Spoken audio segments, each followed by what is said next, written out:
CNN 24 এর সন্ধ্যা সংবাদে আমি আলপনা আপনাদেরকে স্বাগত জানাচ্ছি। চলুন দেখে নেওয়া যাক আজকের গুরুত্বপূর্ণ সংবাদ শিরোনাম। পাথারকান্দির ইছাবিল চা বাগানে রাতের অন্ধকারে ভয়াবহ অগ্নিকাণ্ড, কয়েক লক্ষ টাকা ক্ষয়ক্ষতি।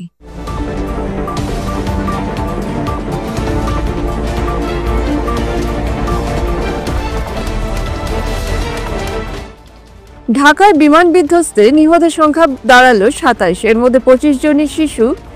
মোদির শোক ও সাহায্যের বার্তা।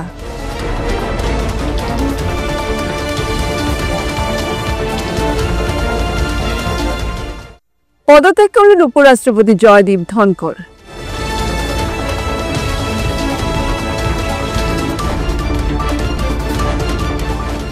শিলচরের রাস্তায় যানজট নিরসনে বদ্ধপরিকর শিলচর পৌর নিগম ও জেলা প্রশাসন।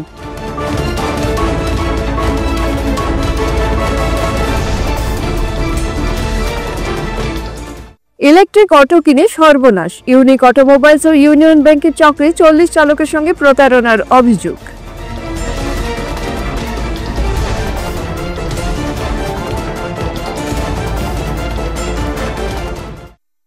বরখলায় বরাক উপত্যকা বঙ্গ সাহিত্য ও সাংস্কৃতিক আঞ্চলিক সমিতি সম্মেলনের ভাষা শহীদ জগন যিশুর স্মরণ।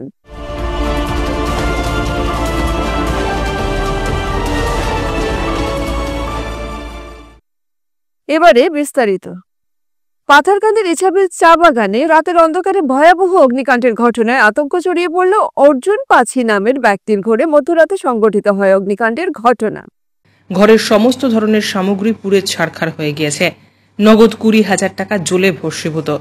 ধান চাল সহ সমস্ত সম্পত্তি অগ্নিকাণ্ডের গ্রাসে। ঘরে থাকা একটি অটোরিকশাও সম্পূর্ণরূপে ভস্মীভূত। শর্ট সার্কিটের ফলে ভয়াবহ এই অগ্নিকাণ্ড ঘটেছে। বৃহত্তর বাজারিছড়া এলাকায় অগ্নি নির্বাপক বাহিনী না থাকার জন্য আগুন নিয়ন্ত্রণে আনতে সক্ষম হয়নি তারা। পাথারকান্দি থেকে অগ্নি নির্বাপক বাহিনী উপস্থিত হওয়ার পূর্বেই সকল ধরনের সামগ্রী ভস্মীভূত হয়ে যায়। পরিবারের কাছে এক জোড়া কাপড় ছাড়া আর কোনো সম্পত্তি বেঁচে নেই।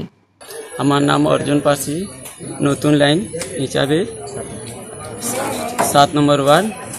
রাত 12:40-45 ভিতরে আগুন লাগছে। আগুন লাগিয়া তো আমরা সব কিছু জ্বলি গেছে, বাঁচার মতন কিছু নাই। গাড়ি রয়েছে, বাকি ঘরের ভিতরে আর কিছু নাই। গায়ে কাপড় দেওয়ারও নাই, যেটা রয়েছে সব জ্বলিয়া শেষ। যেটা লাগাইয়া রয়েছিলাম ওটাও আছে। বর্তমানে আমরা কন্ডিশন সব বহুত খারাপ। বাড়ির ভিতরে যত কাগজপত্র, টাকা পয়সা, সোনার উপর যেটা আসলো সব শেষ। ধান আসলো সে 12:40-45 পরে লাগছে। কিরকম লাগছে বুঝছেন? আমরাও বুঝতে পারলাম না, কারণ মানে কি শর্ট সার্কিট হয়েছে, কারেন্টের কিছু দোষ। মানে যে সময় আগুন লাগছে সে সময় কারেন্ট রয়েছে, আর আমরা পরে গিয়া কারেন্ট আমরা ফোন করি আমরা নিজেও কারেন্ট কাটাইছি। ফোন করলে বিজি খালি বিজি রয়েছে। ফোন করলে সারা তো ফোনও রিসিভ করে না, পরে কারেন্ট কাটা হয়েছে।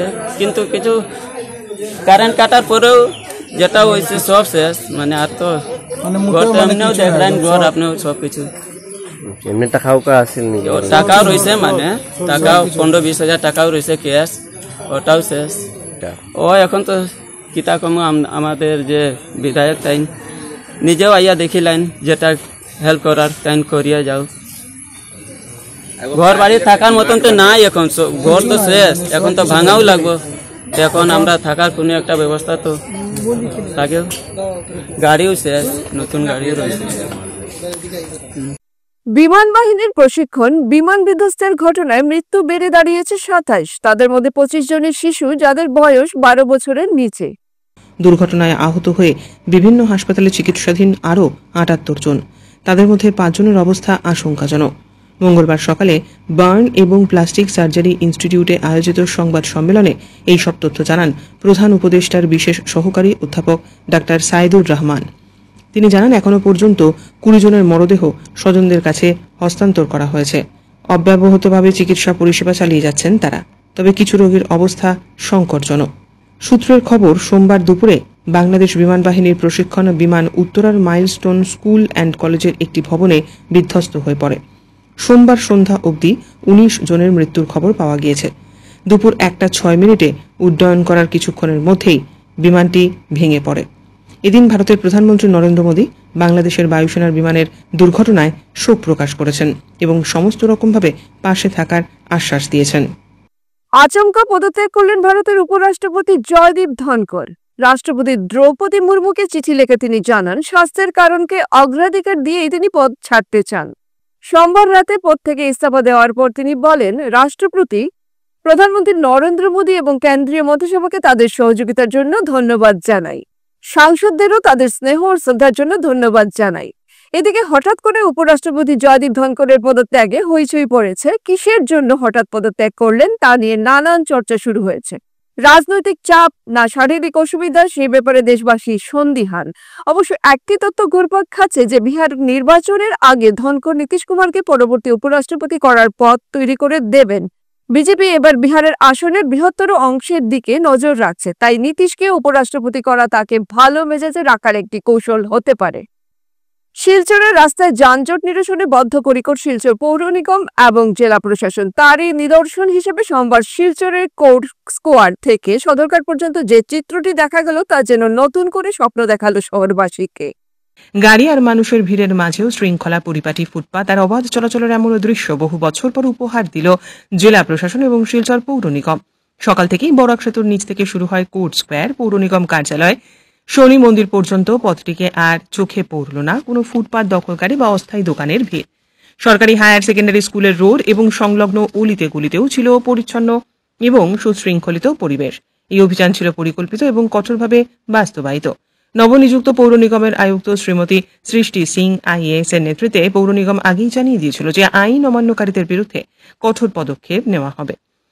অভিযান ঘিরে উপস্থিত ছিলেন কাছাড়ের জেলা আয়ুক্ত মৃদুল যাদব। এই পদক্ষেপ শহরবাসীর অধিকার পুনরুদ্ধারের এক বড় পদক্ষেপ মন্তব্য করেন তিনি। সরকারি ভর্তুকির লোভ দেখে 85,000 টাকা আদায়, ব্যাংকে জমা মাত্র 23,000। শিলচর সদর থানায় মামলা, প্রশাসনের হস্তক্ষেপ দাবি। ইলেকট্রিক অটো কেনার আশায় সবুজ স্বপ্ন দেখে যে 40 জন চালক শিলচরে ইউনিয়ন ব্যাংক এবং ইউনিক অটোমোবাইলসের দ্বারস্থ হয়েছিলেন, তাদের আজ এই স্বপ্ন চূর্ণ বিচূর্ণ। সরকারের প্রধানমন্ত্রী কর্মসংস্থান সৃষ্টি প্রকল্পের নাম ব্যবহার করে তাদের সাথে যেভাবে প্রতারণা করা হয়েছে তা শুধু আর্থিক নয়, আত্মবিশ্বাস এবং সম্মানেরও চরম অপমান। এই দুর্নীতির মূল চক্রে রয়েছেন শিলচরের সোনাই রোডে অবস্থিত ইউনিয়ন ব্যাংক অফ ইন্ডিয়ার শাখা ব্যবস্থাপক এবং আউলিয়া বাজারের শোরুম ইউনিক অটোমোবাইলসের কর্ণধার মুস্তাক আলম লস্কর, যার প্রতিষ্ঠান আতুল গ্রিন প্রাইভেট লিমিটেড মূলত এই ইলেকট্রিক অটো সরবরাহ করত। ব্যাংক কর্তৃপক্ষ চালকদের আশ্বস্ত করেন সরকারি প্রকল্পের অধীনে ইলেকট্রিক অটো কেনা হলে ভর্তুকি মিলবে।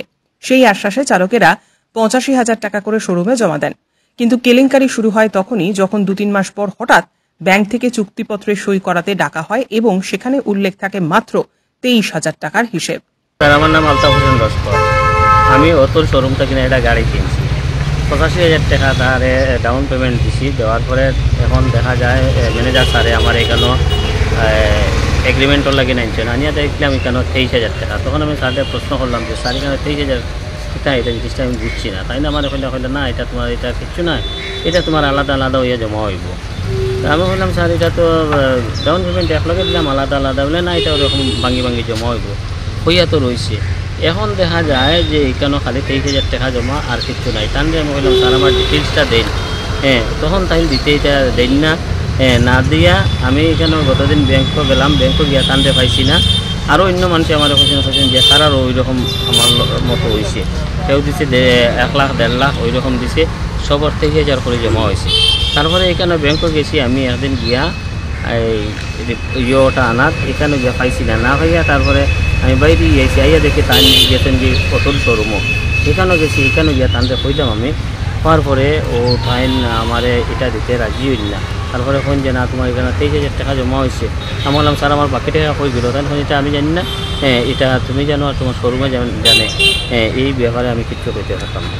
যার কারণে এখন আমরা টাঙ্গেরখাড়ি থানার উপস্থিত হইয়া আমরা সব জায়গায় এখানে হইয়া থানুকে ভাইয়ার একটা দিছি।